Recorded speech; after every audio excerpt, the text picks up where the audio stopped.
ด้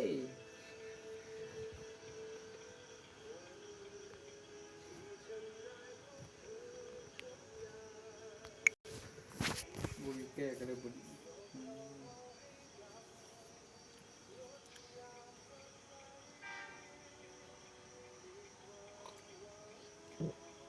ตก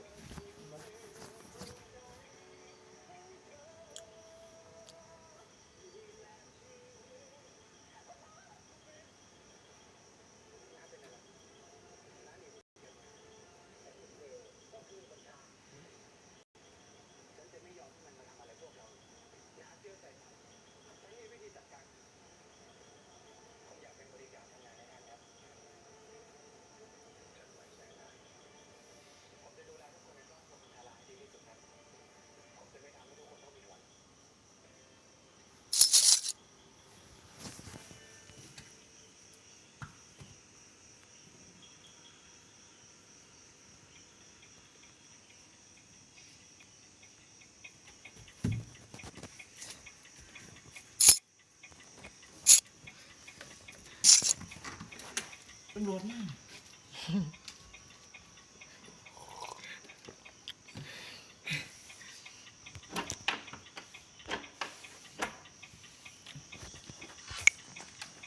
จะรถว่าตำรวจกล้าพูดอย่างนี้ได้ไหม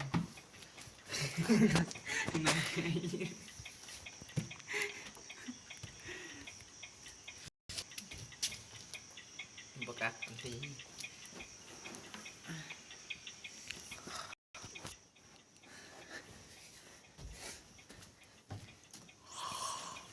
รถไปในป่ามันมีอยู่วะฮะรถไปในป่ามันมีอยู่วะนี่สมองทอดมัน แล้ว สวัสดีพ่อแม่พี่น้องเนาะ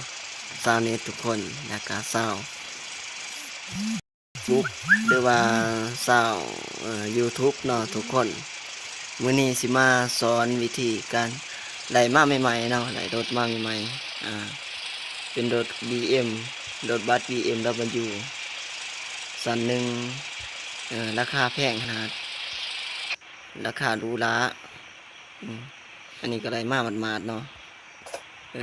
เดี๋ยวสิบอกวิธีเนาะรถที่ไล่มา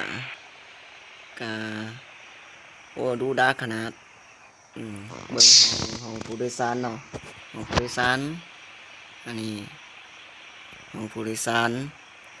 มีคนนั่งทั้งทางได้นี่มีอีตานี่นั่งทั้งทางเดี๋ยวกะเบิ่งทั้งนอกเนาะทั้งนอกอาจจะดูดาดอแม็ก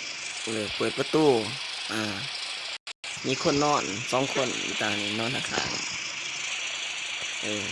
ไฟมันเนาะไฟกระพริบมันเปิดให้เบิ่งไหลมาได้นี่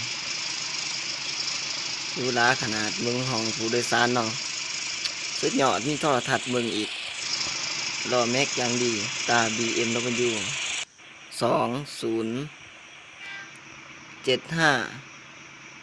2075อันนี้ก็ห้องผู้โดยสารเนาะห้องผู้โดยสารที่ว่าใครอยากได้คันนี้เนาะก็ให้กดได้กดแชร์หรือว่ากดกำลังใจแล้วกด Subscribe กดกระดิ่งแจ้งเตือนเดี๋ยวสิบอกวิธีคันอยากได้คันนี้เดี๋ยวสิแจกมอดให้คันนี้เด้อพี่น้องสาวทุกคนตา BMW เนาะ ASI XXXX 2833เนาะ B 2833ได้มาหมาดๆนี้ไหมเนาะพี่น้องเบิ่งคักๆโดดดอกเม็ดสุดยอดดูราขนาดมีไฟทั้งในของเครื่องมีไฟอีกไฟแบบคันนี้นี่เฮาแล่นได้ประมาณ200ปลายกิโลเมตรแต่ว่าน้ำมันเฮาบ่ต้องเติมก็ได้น้ำมันแล่นได้สบาย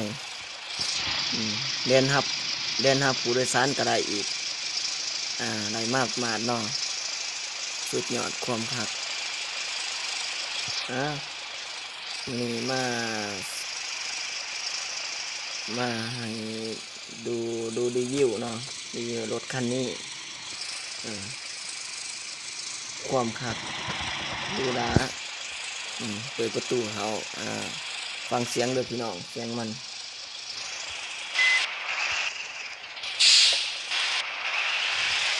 ฟังเสียงสุดยอดเลยมีไฟอีกดวงตามันเนาะกามาอย่างดีเลยนี่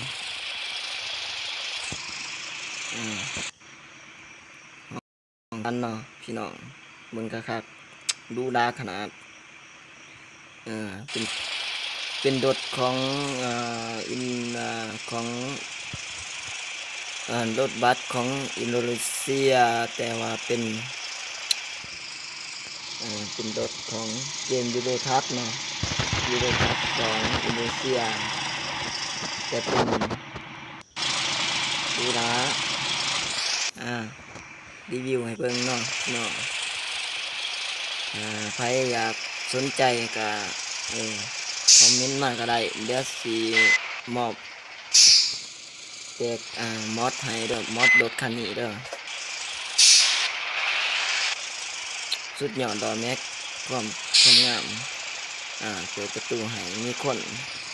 ไฟกระพริบไฟทางขึ้นไฟเบรกไฟยังมีเบิด